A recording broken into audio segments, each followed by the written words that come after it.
This evening is hosted by the Environment and Society Program and the CEDAR Research Project at St. Thomas University. The co-hosts are the International Physicians for the Prevention of Nuclear War Canada, the MV Media Co-op, and the Coalition for Responsible Energy Development in New Brunswick. I was trying to think of how long we've known each other, and so I went back through my emails last night and I found the first email I sent to you, Ramana. It was September 2020, 3 years ago.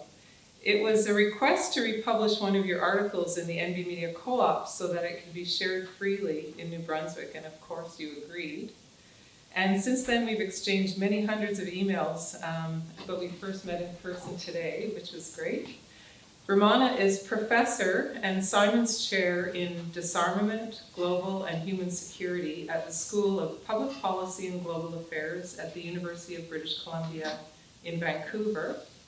The Simons Chair is funded by the Simons Foundation Canada, which actively promotes positive change through education in peace, disarmament, international law, and human security. Many or most of those hundreds of emails that I've exchanged with you are questions I have about technical or policy issues related to nuclear power, and you answered them all, many questions, sometimes the same question 2 or 3 times, very patiently. And not just me, of course. If you look at the long, long list of Ramana's publications, many of his co-authors are students or researchers that you've also been mentoring. Talking about nuclear weapons, weapons of mass destruction, is not easy. The consequences of nuclear weapons were terribly evident in Japan before the end of the Second World War. And the thought that it could happen again is very difficult to think about. But we must think about it and talk about it openly so everyone is aware of all the potential consequences of the choices we make for our energy future. We must be aware of the possible consequences of our choices before we make them. So I thank you, Ramana, for making it easier for me and for so many others to engage with these difficult topics, and I look forward to your talk this evening. Professor Ramana. Thank you. Thank you, Susan, for that very generous introduction. Made me blush at times. But I'm not sure, this is entirely accurate. What you need to know about nuclear weapons is something you probably know already. And it doesn't require a PhD in physics, which I happen to have gotten, to actually say that nuclear weapons are hugely destructive. That everybody knows. And that's pretty much all you really need to know, in a way, to develop a position on this. But unfortunately, we live in a society where we have to sort of engage in all kinds of technical, arcane discussions. And I sometimes tell people in parties that I'm very lucky that I get paid to write and research very obvious things that most people know, that nuclear reactors can go bang sometimes, and they produce waste that's difficult to deal with, and stuff of that sort. You just have to say the same thing over and over again in different ways, and I'm lucky that I get paid for that. So anyway, so thank you again for bringing me here. It's a real pleasure to be here in New Brunswick. It's the first time I'm coming here, and it's a beautiful place. I wish I had more time to sort of look around sometime. Okay, so today I was going to talk a little bit about the connections between the technologies and the processes that I use to generate nuclear energy and what it takes to make nuclear weapons. And this is a topic that comes up periodically in the newspapers and media, if you were to pay attention to this. And it usually comes up in the context of some faraway country trying to develop some or acquire certain kinds of technology, either developing themselves or importing it from somewhere. And the issue coming up of, what happens if they have nuclear weapons. The country that's been dominating the newspaper headlines for some years now, maybe about 15, 20 years, is Iran, which claims to be wanting to develop a large nuclear energy program, but is also has developed the capacity to enrich uranium, and I'll talk about what that means in a few minutes. And there has been sort of long-standing diplomatic discussions over, can Iran have this or not? What are the conditions? What should the International Atomic Energy Agency do, etc., etc. And all of that is basically, in a way, a recognition of what I'm going to be emphasizing today, which is that nuclear energy and the capacity to make nuclear weapons are related. The same thing happens in the context of Saudi Arabia more recently, and so on and so forth. So I'll start with a little bit of historical background to this, just to sort of set the stage. The story can go back however far you want to go back. This is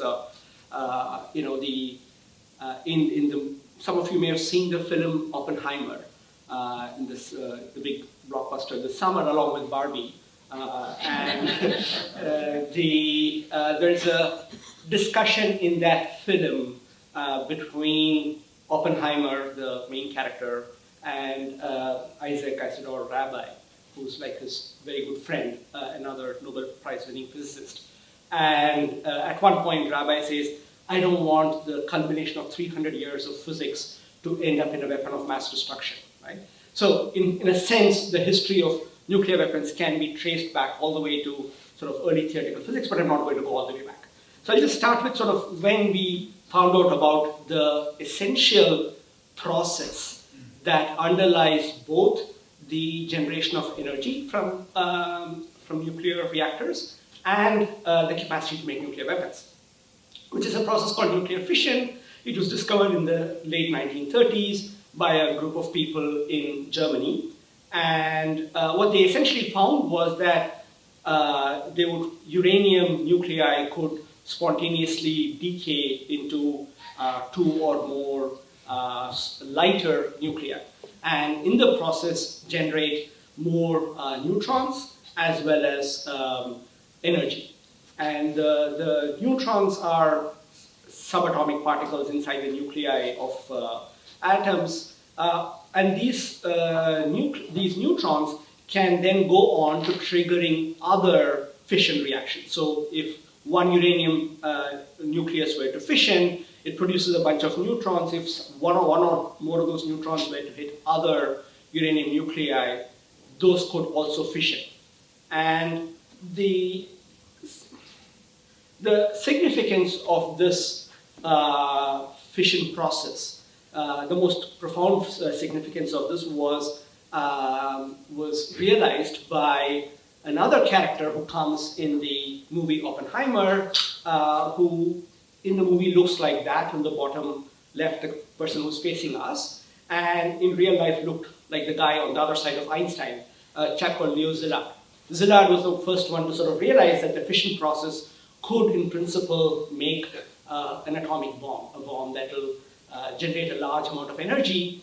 And once he realized it, he was just sort of very, very concerned about the fact that Hitler in Germany might develop a bomb of this sort and use it.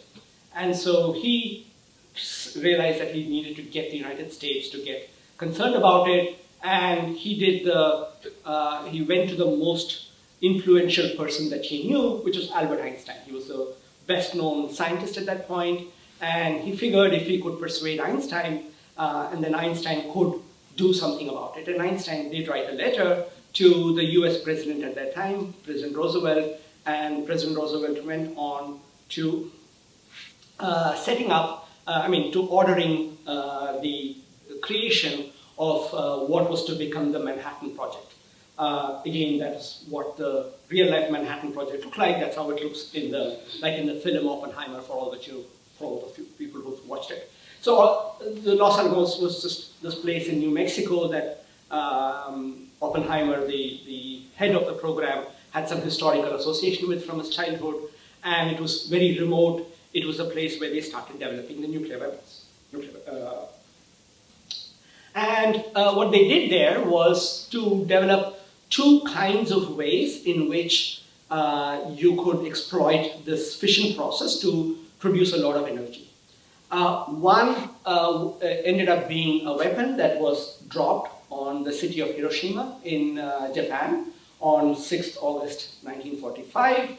And that was probably the first time that much of the world learned about the power of the atom, except for a handful of scientists who were involved in the Manhattan Project and a few others outside the United States who must have realized that this was possible. Most people around the world were clueless about this. And so the first news many of them got it was in their newspaper headlines saying a Japanese city was destroyed by a new kind of weapon. The second bomb that they dropped was 3 days later over the city of Nagasaki, and this used a different principle and a different material, and I'll talk about both of those in 1 second. But this particular process, the so-called implosion device, was something that the scientists were unsure about whether it could actually work. And so while the bomb that was dropped on top of Hiroshima was never tested before it was actually dropped on the city, the bomb that was dropped in Nagasaki, a similar kind of bomb, was actually tested in the so-called Trinity test, not very far from Los Alamos, on July 16th, 1945. So I said a minute ago that if most people around the world would have learned about the power of the atom from their newspapers on August 7th, 1945, but had there been somebody who was actually looking for traces of this, they might have seen that in a few days after July 16th, because that first nuclear test did spread around a lot of radioactive materials. And some of you may have heard there's this lake in Ontario which is being declared as the place where we can date the start of the Anthropocene. Stratigraphers have sort of looked at it and said there are sort of levels where you can see the influence of human beings. In that lake you will see traces of plutonium, which will probably arrive around July 20th, taken by the winds from that. So, in principle, somebody who was actually testing these things could have known that this was happening even before it came out in the newspapers after the dropping of Hiroshima.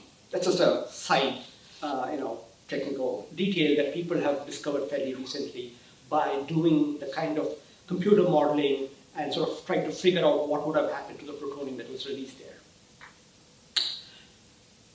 All right, so that basically sets the sort of historical stage. And immediately following the bombing of Hiroshima and Nagasaki, people around the world were justly and rightly concerned about this new technology. And the very first resolution of the United Nations talked about the necessity of dealing with the problems raised by the discovery of atomic energy, and they passed a resolution saying we need to control this technology.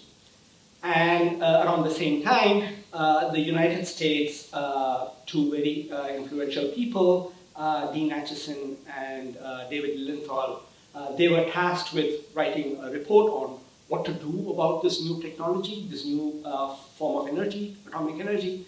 And they also started with the fact that the development of atomic energy for peaceful purposes and the development of atomic energy for bombs are, as they, in their own words, much of their cores interchangeable and interdependent. Why do I say this? Because this is a sort of a truth, as it were, that has been systematically masked, and I'll come to that in a second. But just to give a sort of reinforcing this point, I'll turn to what happened about 2 years later in India, where I was born. And in April of 1948, so this was, India had just achieved freedom from British colonialism in August of 1947. So this is just a few months after India had become free. The person who was to become the first Prime Minister of India, a chap called Jawaharlal Nehru, he introduced a bill called the Atomic Energy Bill in what was called the Constituent Assembly. The Constituent Assembly was the body that was supposed to set up the rules that, that govern the legislatures in India, there was no parliament at that stage, there was no constitution at that stage. And so this was a body that was tasked with doing that. So clearly they had very big things on their minds. There was a big partition going on, millions of people being displaced, going from India to Pakistan and back, all kinds of challenges these people had to deal with. And yet in the middle of that, they had to devote a session about this bill that was introducing the concept of atomic energy. And so it's a bit surprising, but it also gives you an indication of how important people like Nehru thought it was to develop atomic energy. I can give you a whole lecture about that, but I'm not going to do that. But all I'm going to say was that the idea that Nehru was pushing this technology there was because everybody after Hiroshima and Nagasaki talked about not just the destructive power of the atom, but also the possibility that it could be used to generate electricity for development, energy for development. And so when this bill was introduced in the Constituent Assembly, Nehru said this is to develop atomic energy for peaceful purposes. But there was a brief debate over this, and during that debate, Nehru was challenged about why are you imposing all kinds of rules about secrecy in this? And Nehru's answer, for somebody who has long sort of talked about the peaceful uses of atomic energy very, very eloquently, was to say that I do not know how to distinguish. If I have to develop atomic energy for peaceful purposes, I'm automatically going to create the capacity to make nuclear weapons. So that's just yet another illustration of the fact that this connection was widely understood across the world at that point. Okay? But things changed a little bit later through something called most importantly, something called the Atoms for Peace speech that President Eisenhower, the US president, gave in 1953. And it was part of Cold War era sort of jockeying for the world's, shall we say, trying to get different countries to join different sides. And one of the things that the United States was trying to do was, we are the beacon for development, for making all your countries come out of poverty. And one of the ways we can try to do this is to harness the power of the atom.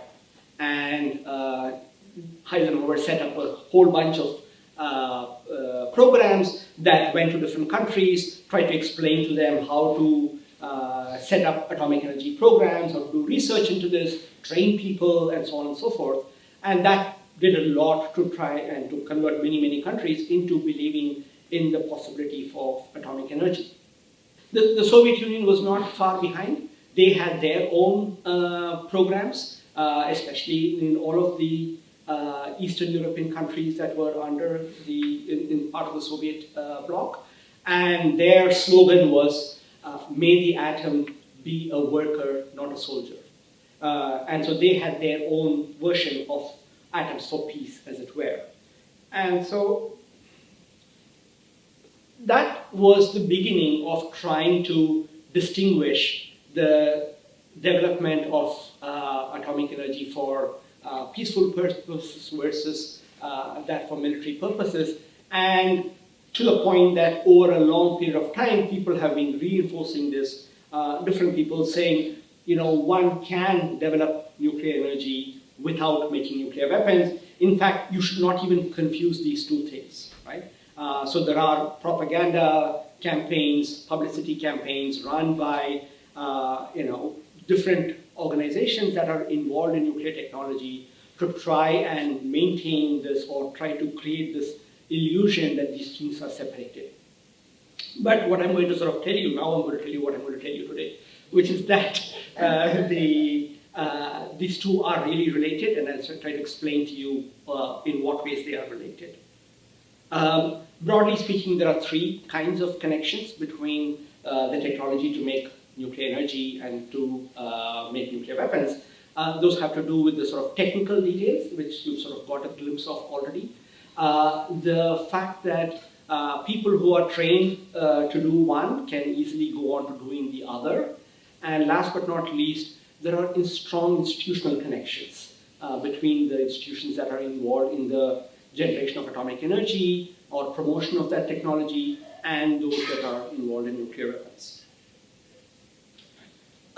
So the technical background has to do with what the physical process that I mentioned, the process of fission. So there are only a few materials, two real materials, if you like, that can be used to make nuclear weapons. These are called fissile materials.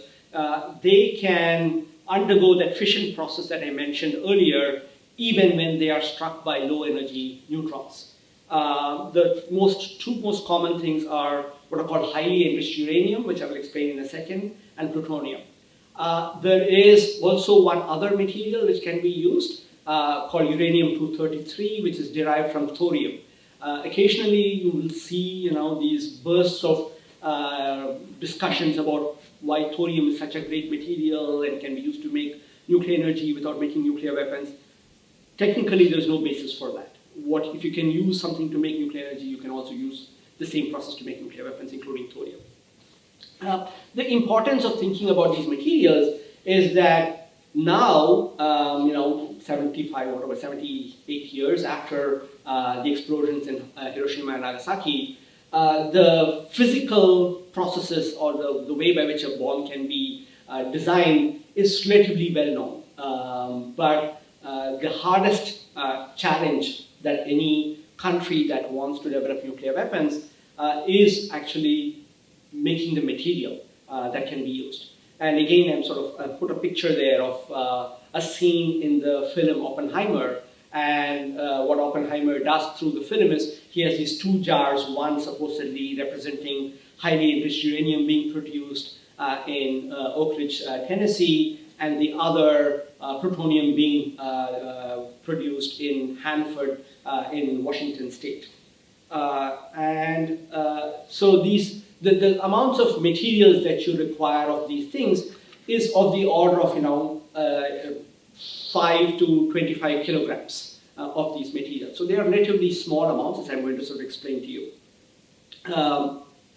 And there are, broadly speaking, two ways by which I can make nuclear weapons. I already sort of alluded to those where I talked about the bomb that was dropped in Hiroshima and the bomb that was dropped over Nagasaki.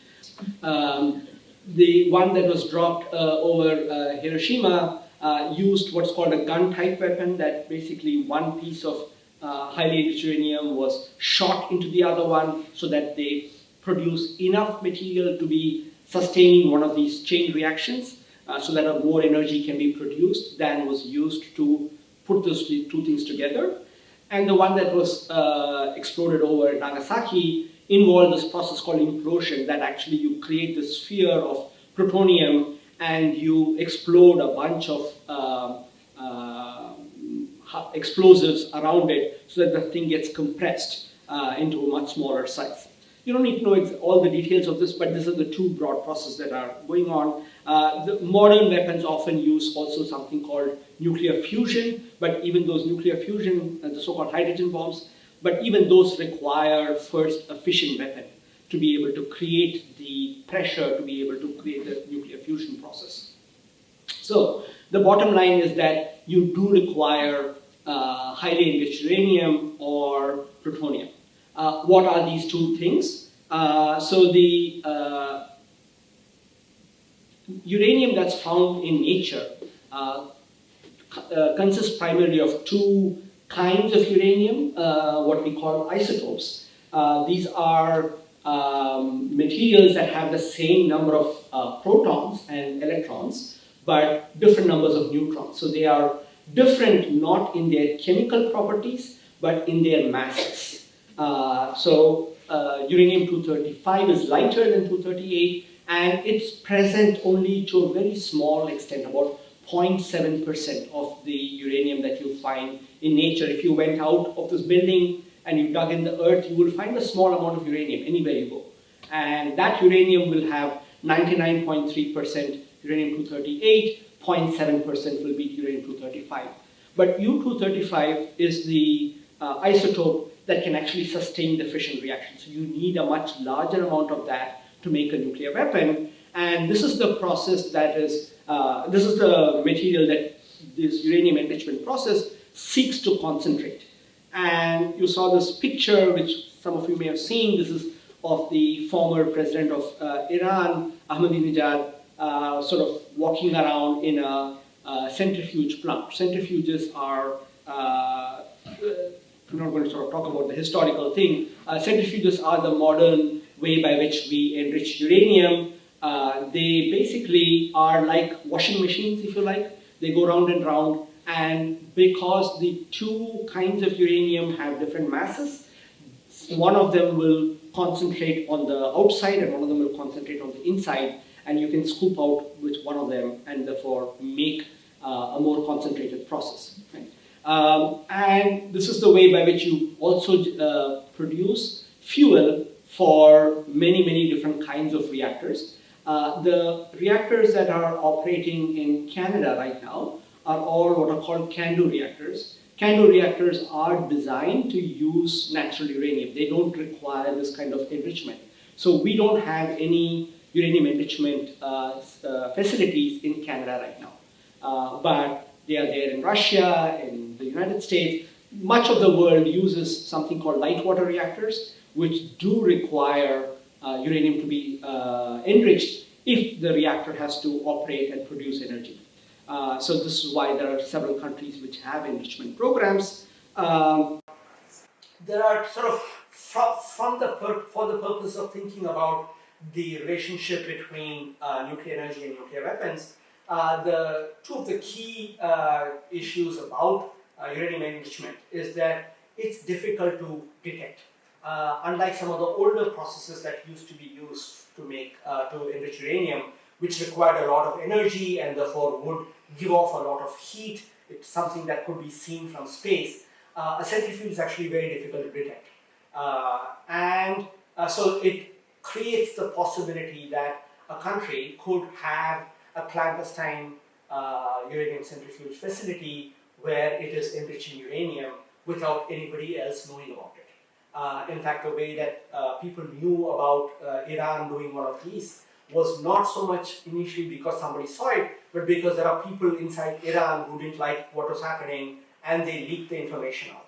So only after somebody told you that was happening, that satellites could go and look for a possible place where this is happening. Okay, the second thing to know about the uranium enrichment process is that you could be, the difference between a nuclear reactor and a nuclear weapon is that the level of concentration that is required of the uranium-235 is much higher for a nuclear weapon. For a nuclear reactor, typically you talk about enriching the U-235 from 0.7% to about 3 to 5%. Some of the reactors that are being planned for the province of New Brunswick might require much higher levels. In particular, the ARC-100 is talking about a higher level of enrichment.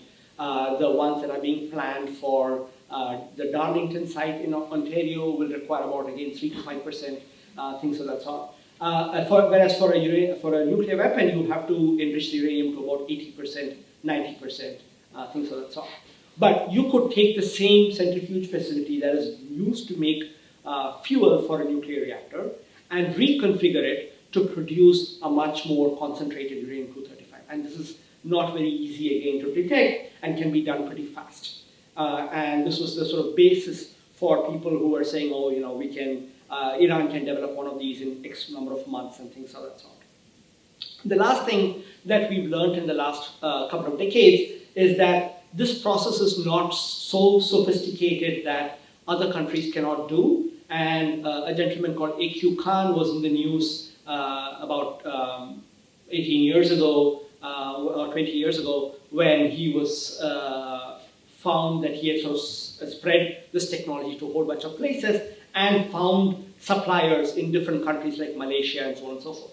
The bottom line of that is it is not very difficult to develop uranium enrichment by yourself, if you like.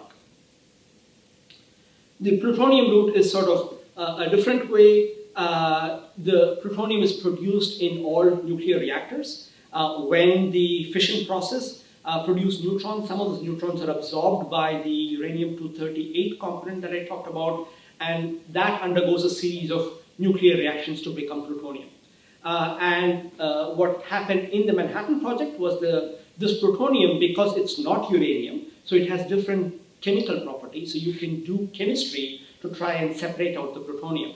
And that was what was done in this place called Hanford that I mentioned, which is in eastern Washington state. This process called reprocessing was sort of widely talked about during the Atoms for Peace program, and many countries started developing this process. In particular, this is sort of the process that is used in countries like North Korea, in China, in India, in Israel, to separate out plutonium from the spent fuel in different kinds of reactors that they have built. In the case of India, that reactor that was used to produce the spent fuel that had the plutonium came from Canada.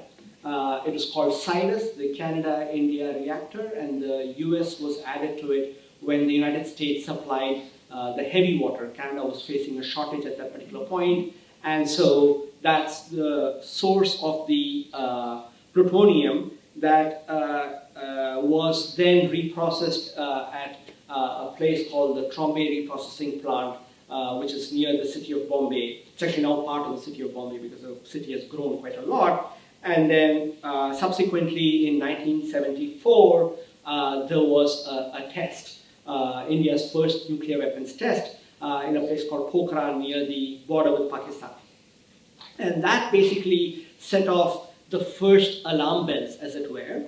And many countries realized that actually, there are ways by which nuclear energy programs can be used to make nuclear weapons after sort of 2 decades of being told that's not really a big connection, right? Since the Atoms for Peace program. And so we had, Canada, for example, was not doing reprocessing at that point, and they had an informal ban. We can talk more about what's happening right now later on. But same with the United States, they basically said we are not going to do reprocessing and recycling because we don't want other countries to have this technology. And if other countries should not have it, then we should also not be developing this. And it is possible to make nuclear energy without doing reprocessing, so let's do it that way. That's sort of the idea. So let me just give a couple of counter arguments that you will hear. So just to recap what I said, all nuclear reactors produce plutonium. The plutonium can be separated from whatever else is being produced inside the reactor through this process called reprocessing. Many countries don't do reprocessing, but reprocessing is something that can be done. Just like I talked about uranium enrichment, any country can in principle develop one of these reprocessing plants in a clandestine fashion, and you can try to produce the plutonium and use it in nuclear weapons. There are a few counter-arguments that you will hear from the nuclear industry, so I'm going to sort of, for those people who geek out on this, I'll just mention 1 or 2 of those. The most important thing is the argument that not all kinds of plutonium can be used to make nuclear weapons. So you will hear, for example, people saying there is something called reactor-grade plutonium that's produced in reactors that are meant for generating energy. These are commercial reactors. They are not meant to make nuclear weapons. And that plutonium is different. The plutonium is indeed different, but it can be used to make nuclear weapons. And the people who sort of, in a way, the most authoritative people are the people who are at the Department of Energy in the United States who have tested over 1,000 nuclear weapons. And in the 1990s, they basically explained that just about any combination of plutonium isotopes can be used to make nuclear weapons. There are some very few exceptions, but those are not really applicable to the real world, as it were. And we've had also, former heads of the Los Alamos National Laboratory talking about the use of this. So that's a counter-argument that I think I would sort of dismiss. The second thing to note is that even what is considered a small nuclear reactor, small not in physical size, but in terms of how much energy it produces, can produce fairly significant amounts of material to make nuclear weapons. So we calculated, for example, that even a 200 megawatt reactor of certain, the light water reactor kind that is being proposed for Darlington by Ontario Power Generation, if it's about 200 megawatts, you need enough uranium enrichment capacity to make about enough for about 8 nuclear weapons, and it'll produce enough plutonium inside its core for about 10 nuclear weapons. So over a period of time, that amounts to quite a lot. Just about, there are two other things to sort of, I'd like to emphasize. One is that though there are so-called safeguards, there's an entire organization called the International Atomic Energy Organization, one of whose mandates is to try and prevent the use of facilities that are meant for producing atomic energy for peaceful purposes into producing materials that can be used to make nuclear weapons. They employ something called safeguards. Safeguards are just accountancy mechanisms, essentially trying to make sure that all the material that's coming in is accounted for. But even those cannot really ensure that small amounts of material cannot be removed. And when you're talking about large nuclear energy programs, those small percentages add up to quite a lot. Plus, you also have the problem that there are some reactor designs, including this one called Moltex that's being developed here in New Brunswick, but also one called the prototype fast breeder reactor, which is sort of being built near the city where I grew up in southern India, where the entire core of the initial reactor, before it starts operating, has such a lot of plutonium that once a country has it, they can immediately say, okay, we are just going to now make nuclear weapons, you do what you want. And that's called breakout, and it's a serious concern.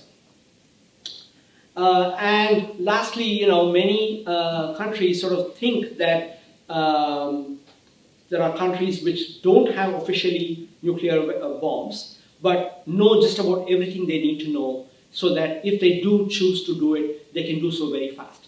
Japan is usually held out as the archetypal country for that. Okay, so I think I've sort of tried to explain that having the capacity to generate nuclear power will automatically imply that a country will have some capability to make nuclear weapons. Capability does not translate to intention. So a country might well say, we are not going to make nuclear weapons, and they could sort of stay that way for a long time. But what is true today may not be true several years later. So again, I'll go back to the example of Iran, where Iran first started exploring nuclear energy technology in the 1970s under the Shah, and because Iran was considered to be an ally of the United States was very happy to supply them with nuclear technology, train people, and so on and so forth. And then everything changed after 1979 and the Islamic Revolution there. And so that's something which one has to always think about, that a country that might be seen as today a country that's not interested in nuclear weapons could 20 years down the line change its mind. Okay, I'll just say briefly a little bit about two other aspects, two other connections. One that I talked about, the idea of people. So the country that I've given as an example is the country of Pakistan. So when Pakistan became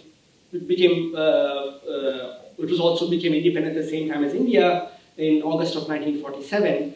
But through the historical act of how exactly that partition happened, Pakistan found itself with very little scientific and technical talent. The initial efforts under the Atoms for Peace program that looked to see whether Pakistan could develop nuclear energy, found that they really didn't have the kind of people that were required, the physicists, the metallurgists, the chemists, and so on and so forth. And essentially, the first report that sort of looked at this said there are probably not more than 10 people in all of Pakistan that can have any training in nuclear technology, and not even enough. So this was a problem they had, and thanks to the Atoms for Peace program, a number of Pakistani scientists came to the United States, to Canada, to get trained.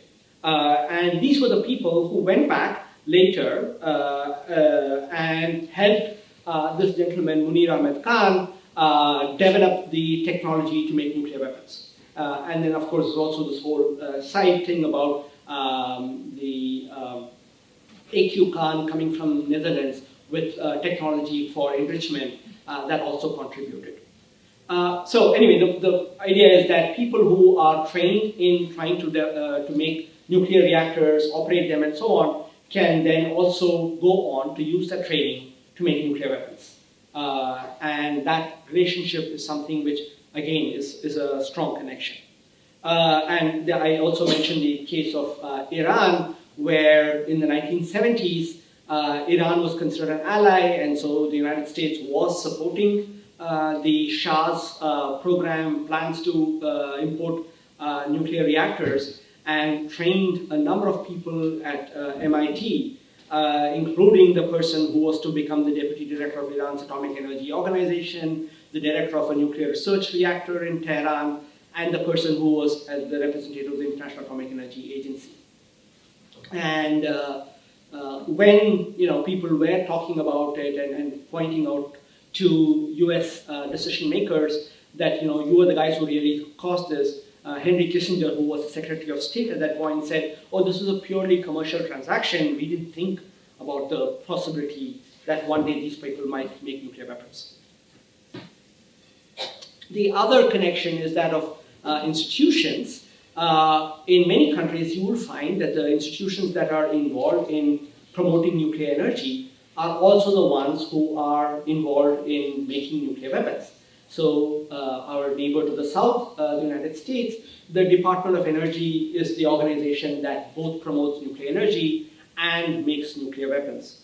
But the better example that I know a lot more about is that of India. I already mentioned that India, when it set up its nuclear energy program in 1948, set it up ostensibly to develop atomic energy for peaceful purposes. And so that was the mandate of the Department of Atomic Energy that was in charge of this. But eventually, over a period of time, the decision was made to develop nuclear weapons. One can debate over how much of it came from the institution itself and how much of it came from other forces such as the military and so on and so forth. But most of the scholarship will give the Department of Atomic Energy a very central role in driving India towards making nuclear weapons. And one reason they did that was because they found it was politically very advantageous for them to be able to be involved in making nuclear weapons. Once they were involved in making nuclear weapons, there was much greater willingness on the part of the government to give them the financial resources they want, to give them the administrative resources they want, to allow them the kinds of secrecy that they love to have, because they can say, you can't come inside our nuclear reactor to say how it's operating, because we are also involved in making nuclear weapons. And it's a great, unique institutional status that they've used for their political power, because they make these two promises that I talked about in my book on this subject. The promise of sort of perfect security by having nuclear weapons, and the promise that they generate cheap electricity.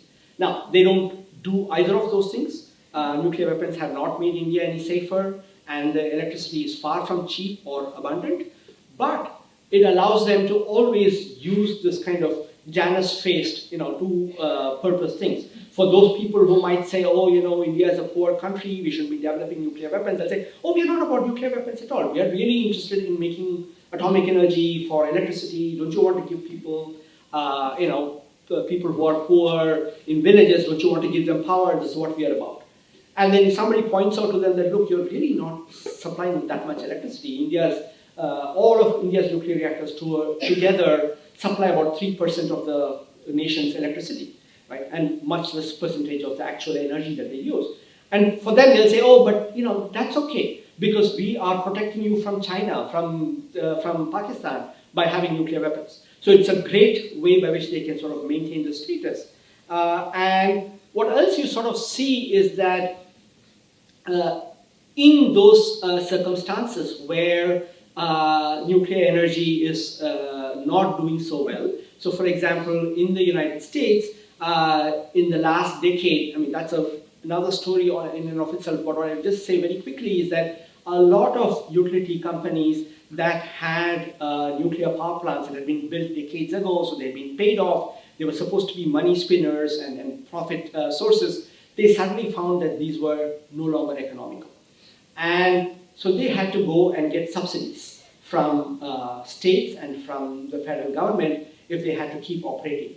And what they did was, and this was happening at the time when the Trump administration came to power in 2016, 2017. And the Trump administration was not very likely to take the argument or buy the argument that nuclear energy was needed to deal with climate change. Trump, after all, had come to power talking about climate change being a hoax from China. And so what the nuclear industry basically rallied on was to say, this is great for national security. So the person who was the energy secretary under President Obama, Ernie Moniz, he went and joined this NGO after he left office, and the first report they produced was to say US nuclear energy enterprise is a key national security enabler. So that's the argument they're trying to make.